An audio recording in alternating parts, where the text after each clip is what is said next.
G'day guys, my name is CJ. Now I've never really done a proper desk setup video before, but I figure now that more and more people will be working from home, now is a better time than any to show you my setup for 2023 so far. Let's go. Another inspiration for doing this video started when I got in contact with an Aussie company by the name Recess. They reached out to see if I wanted to check out their standing desk and chair lineup. So I thought, why the hell not? I've been looking at upgrading and this was a great excuse to finally do it. Now, of course, being a YouTuber, it's really important to have an ergonomic desk setup because by nature of this gig, in any office or work from home job, you're going to be spending a lot of time in front of the computer. And unless you want back pain, you definitely want to ditch that kitchen table and chair for a proper desk setup. So for the last 4 years or so, I'd actually been using an electric standing desk with the legs coming from IKEA's Bacant range, paired with a hardwood kitchen bench from Bunnings, which is basically the Aussie equivalent of Home Depot. It had a very simple controller that simply went up and down, and it did the job. It was solid, it was reliable, and actually looked pretty sweet with the natural wooden surface contrasting with those black legs. Now the only issue I had with this setup was that the kitchen bench used just wasn't deep enough. It just about fit on the legs, and I always craved having slightly more room to work with. Plus, this desk was paired with a tan-colored IKEA ALEFJÅLL office chair. I'm using it right now, and aesthetically, actually looks quite good. And it wasn't bad from a comfort perspective, but it still left a bit to be desired when it came to ergonomics. It was just a little too short and provided next to no neck and upper torso support. Plus, it's not the most breathable chair either, since it uses a synthetic leather for the cushions.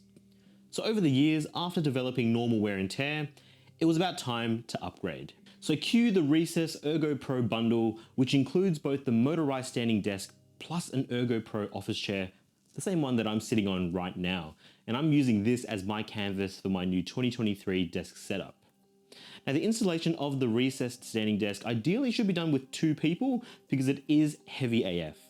Most of the weight is because of the legs, but the desktop itself is huge too, which will add to the weight.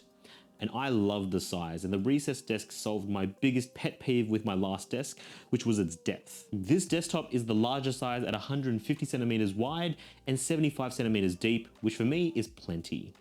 Now it did take a little bit of time, but I was able to assemble and install on my own with a bit of patience. There's a whole bunch of pre-drilled holes to make everything easy for you, and everything you need is included in the box. Just take your time and it'll be fine. Plus, if you do get stuck, Recess do have a really easy to follow guide online as well. So one of the features I was most excited to try out was this controller that allows you to make up to 4 preset heights depending on your preference. Now to me, I only really need 2 settings, one that's comfortable for me seating and one comfortable for me standing. Though if you've got someone else in your house that'll use the desk, then at least there's 2 other presets for them to use too. I mean, sharing is caring, right? But basically once you've found the right height for you, all you do is you press the M button, then hold the number, and bang, there's your preset. Then you just rinse and repeat for all the other numbers. Really simple. I found the motor function really smooth and quiet regardless of height. It can get as low as 65 centimeters and as high as 130 centimeters, which should cover majority of needs and then some. For me, I'm somewhere in the middle, so my lowest preset is set at 70 centimeters and standing height at around 100 centimeters. It's really easy to play around with the settings and find the perfect height. Just be careful playing around too much with the motors though, because it did burn out pretty quickly when I first built the desk. I got way too excited and kept making it go up and down, and honestly it only would have been about 7 or 8 times before it stopped and needed a couple of hours, yes, hours, to cool down. It'll show this message when it does, and refuse to budge when it could end up stalling when at its highest setting if you're not careful. But once all the motors are left to cool, it all goes back to normal, and I haven't seen this problem again since.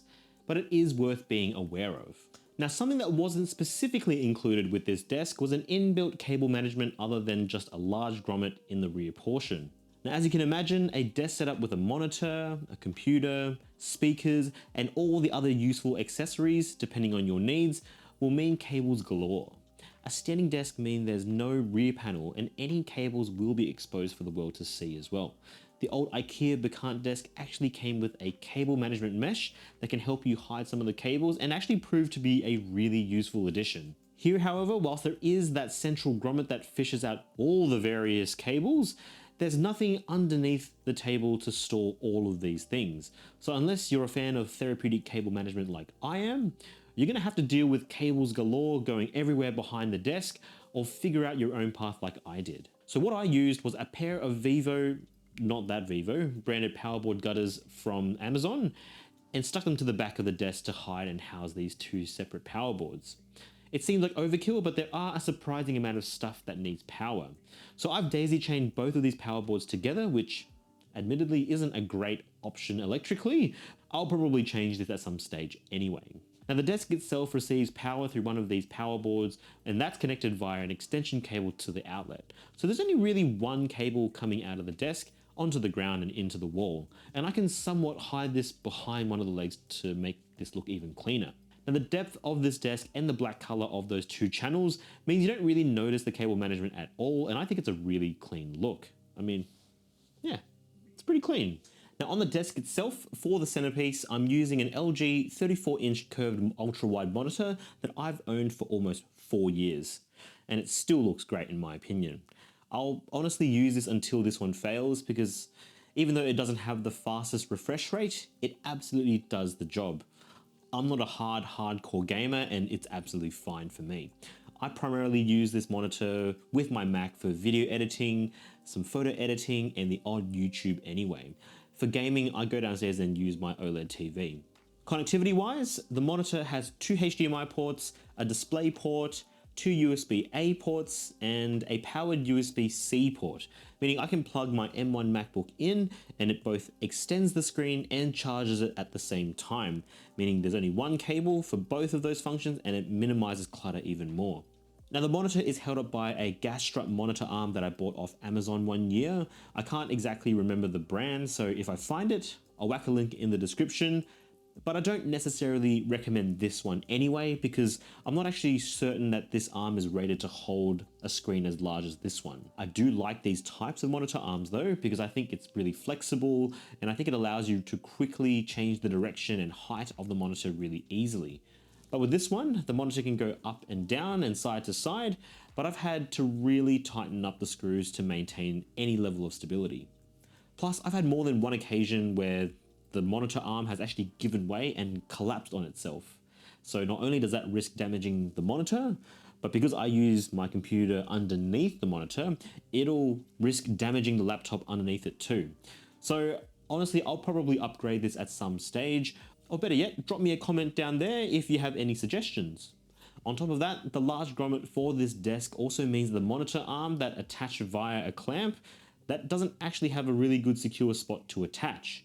I've tried clamping the monitor itself over the grommet, but there's not actually enough solid desk to provide any stability, and it just kept tipping over. So instead, I've just had to resort to clamping it just to the left of the grommet, and the monitor just about sits in the middle at its central position. Any lower or higher and it ends up skewing to the left, which does not do my OCD any favors. But in general, it does do the job, and I think it still looks pretty great in my opinion. Now next to the monitor, I've got 2 large external hard drives with around 10 terabytes of storage, and these hold data from old photos to old computer backups and even old YouTube videos, maybe if I ever wanted to fish out a specific bit of B-roll. Now I probably should invest in a NAS at some stage, if anything just for backup security, but I just haven't gotten around to it yet. But watch this space. And then next to it, we've got an 18-in-1 USB-C hub. It's called the Hyperdrive by Hyper, and it acts as a really useful hub that is a conduit for pretty much everything on my desk. I use it to link up all of my peripherals, including these external hard drives, SD cards, SSDs that I edit videos on, and the monitor itself directly to the MacBook with just one cable. And that for me solves Apple's stupid 2-port shenanigans for the M1 MacBook Pro, and it still charges the MacBook too. Now if you've got an M-powered MacBook Air as well, this is also going to be really useful.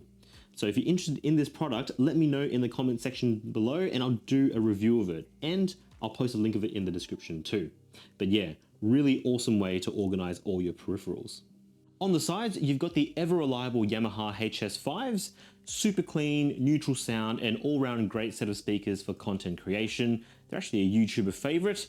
and they're already over 5 years old here, but they show no signs of slowing down. Now, connecting the speakers is a sound control unit that I obtained just a few years ago, which allows you to control the source of music. It's pretty unnecessary nowadays since the unit is plugged directly into the monitor to output sound, but the other benefit is that it also gives me just a manual control dial to control volume, because for some reason this LG Ultrawide, when it's connected to my Mac, has no ability to adjust volume via software, and instead you have to control it on the monitor itself. So having a manual control dial is just a little more convenient than having to fiddle around with the buttons on the monitor. Then to pair with my computer is a Keychron K6 mechanical keyboard, and I fluctuate between a Logitech MX Master 3 mouse and a Magic trackpad depending on my workflow. I also use a wrist pad for the keyboard because I find a lot of these mechanical keyboards have quite a large step up to use, and I find that you end up with wrists that are constantly bent upwards, which for me at least does get a little sore with long periods of typing. A wrist guard like this just puts my hand in a more natural, neutral position, and I feel like I can spend a lot more time typing this way. I mean, it's certainly not for everyone, but it works really well for me. Now, underneath the keyboard and mouse is an Orbitkey Desk Mat. I've got the slimmer version, and I think it pairs really nicely with the aesthetic of the desk. A large one would have completely dominated the surface, and given I leave my laptop sitting on the desk, it's the perfect size for my use case. I haven't quite found a use for the magnetic cable holder in this position, but I do appreciate the pen slot for when I want to quickly jot down an idea or two. And I think the materials used are really nice, and it pairs really nicely with the keyboard and mouse combination. I now just need to pick up a space gray version of the Magic trackpad just to finish it all off. Then finally, we've got the Ergo Pro chair from Recess. It's a pretty nice office chair that's super adjustable. It provides support for both your lumbar spine and your neck, which is better than my last chair, and the adjustments are done really easily by sliding the back supports up and down, or the neck supports up and down like this. On top of this, the armrests are also adjustable in angle. There's also a reclining lock, and there's also the height adjustment as well, and you twist the levers instead of pulling them. Also, the fabric is made of a highly breathable mesh, and it does a really great job of keeping you supported comfortably without your back ending up a sweaty mess. The cushion is also well padded, it fits my body really well. It's very comfortable in my opinion, and I've had no issues using this for long periods of editing. And that pretty much does it. That's my desk setup for 2023 so far. As I mentioned before, there are going to be a few little elements that I do want to upgrade in the future, and I'll probably post updates on these on my Instagram, so do follow me there if you don't want to miss out on that. And yeah, what do you guys think of my setup? What would you change? Let me know down in the comment section below if you've got any other recommendations. As always, links to all the items featured in the video will be in the description. Now, if you do choose to buy them using my links, any affiliate commission goes towards supporting this channel, so thanking you guys in advance. Anyway, thanks for watching the video. Give us a like if you enjoyed it, subscribe for more, and ding the bell icon so you don't miss out. Stay safe out there, and I'll catch you guys in the next one. Cheers.